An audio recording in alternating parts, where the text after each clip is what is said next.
The Mongols? History's most misunderstood brand. Ask anyone what they know about the Mongols, and you'll get one of three answers. They were really violent. Genghis Khan, or a vague hand gesture that means horses somewhere in Asia, bad.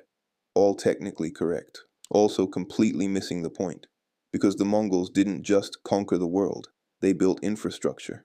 They created religious tolerance centuries before Europe figured that out. They ran a postal system so efficient it makes modern logistics companies look embarrassing. They also destroyed entire cities and caused the deaths of tens of millions of people. So, complicated. I'm Bitsy, this is Useful Bits TV. Let's talk about what actually happened. Before there was an empire, there was a kid named Temujin, born around 1162 on the Mongolian steppe, which is basically the world's largest open plan office with no walls, no Wi-Fi, and weather that actively tries to kill you. His father was the chief of a small clan, poisoned to death by a rival tribe when Temujin was 9 years old. After his father died, the clan abandoned the entire family, mother, 6 children, gone, left to survive alone. So they did what anyone would do in that situation. They ate rats, birds, fish, roots, whatever they could find, for years. Then Temujin was captured and enslaved by the very clan that had abandoned them. At 16, he finally married a woman named Borte, his childhood betrothed, finally something good. Within months, she was kidnapped by a rival tribe. At this point in the story, most people would have a completely understandable breakdown. Temujin decided to build the largest land empire in history instead. Different coping mechanisms work for different people. He rescued Borte, built alliances, defeated rival tribes one by one, and in 1206, at a great assembly called the Kurultai, he was declared Genghis Khan, universal ruler, from eating rats on a steppe to ruler of the known world. The glow-up of the millennium.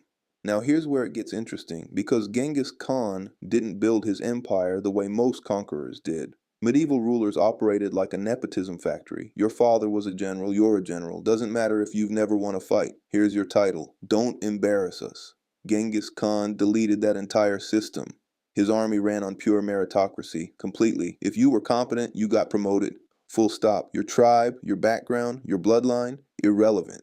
In 13th century Central Asia, that was basically revolutionary. He also abolished torture, which most empires at the time were using like a standard HR tool. And when he conquered a tribe, he didn't just absorb their soldiers, he absorbed their knowledge. Chinese engineers for siege weapons, Persian administrators to run cities, Uyghur scribes to create a writing system for the Mongol language, because the Mongols didn't have one. The man literally outsourced a writing system and implemented it empire-wide. That's not barbarism, that's operational excellence. His army wasn't just cavalry on horses. It became a multidisciplinary force combining speed, intelligence, psychological warfare, and borrowed technology from every civilization it rolled through. Speaking of psychological warfare, this is genuinely one of the most underrated parts of the Mongol strategy. They would deliberately let survivors of a conquered city escape, specifically so those survivors would run to the next city and describe exactly how terrifying the Mongols were. The reputation arrived before the army did. Cities surrendered before a single arrow was fired. That's not just violence, that's marketing. By the time Genghis Khan died in 1227, the Mongol Empire was already the largest in the world. At its peak under his successors, 24 million square kilometers. That's roughly 16% of the entire Earth's land surface. From modern-day South Korea in the east to Hungary and Poland in the west. From Siberia in the north to Vietnam and Persia in the south. One man, one lifetime, from eating rats to ruling 24 million square kilometers.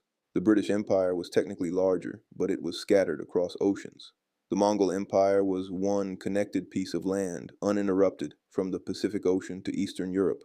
Nobody has matched it. Nobody has come close.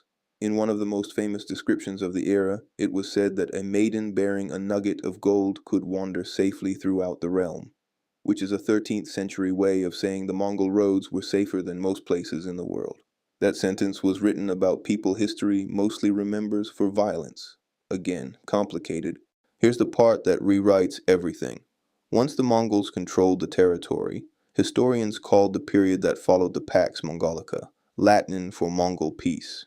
Which, yes, sounds like a contradiction, but hear it out.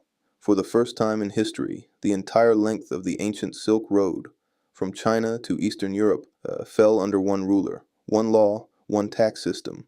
Before the Mongols, moving goods from China to Europe meant passing through dozens of different kingdoms, each with their own taxes, their own bandits, their own reasons to make your life difficult. After the Mongols, one system, one safe passage. Merchants were given paisa, gold, silver, or bronze plaques with imperial edicts, basically the world's first diplomatic passport guaranteeing safe travel anywhere in the empire. Trade exploded. Silk, spices, porcelain, gunpowder, paper money, all of it moving across Eurasia at a scale that had never happened before. Marco Polo made his famous journey to China specifically because the Mongols had made it survivable.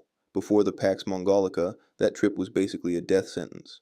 And then there's the YAM, the Mongol postal and relay system. Stations every 25 to 40 kilometers, each stocked with fresh horses, food, and guards. At its peak, over 50,000 horses, 1,400 postal stations, and thousands of authorized couriers moving across the entire empire. A message could travel from one end of the empire to the other in days, not weeks, days, in medieval Europe at the same time.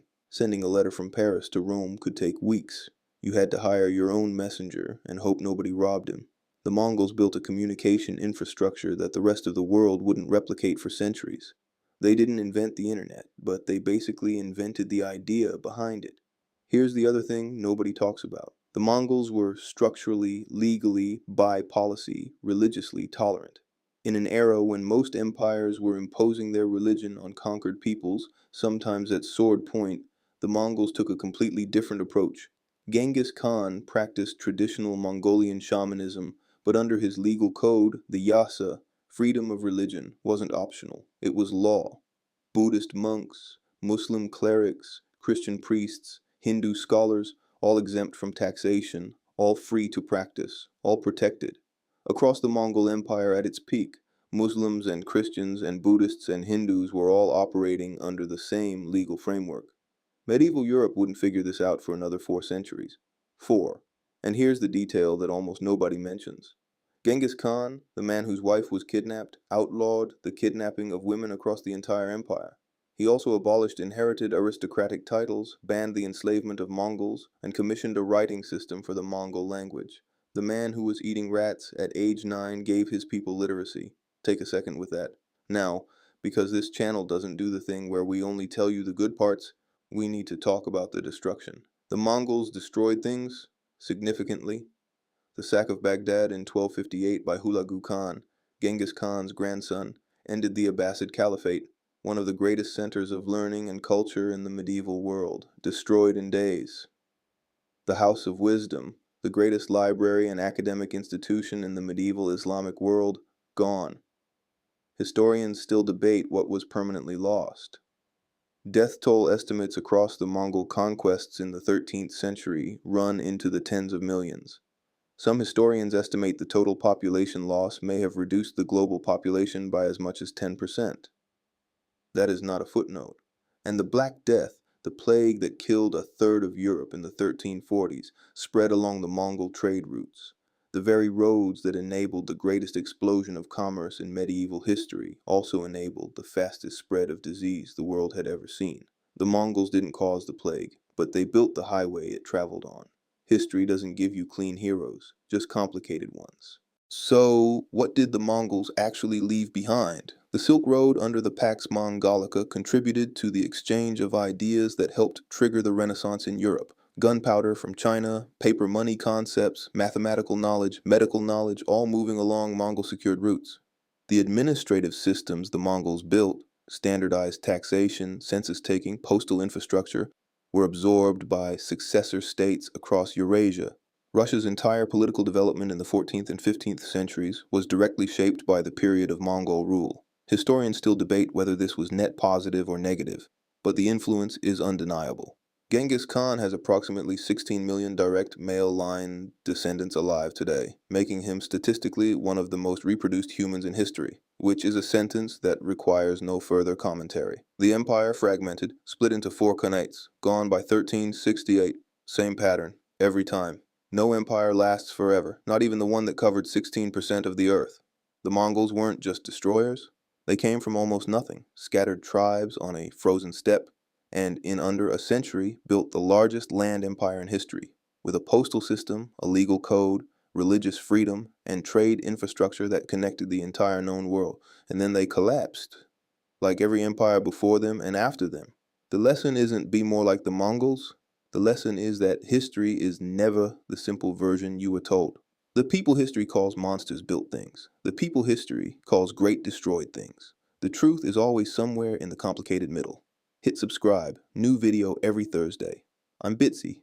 This is Useful Bits TV. See you next one.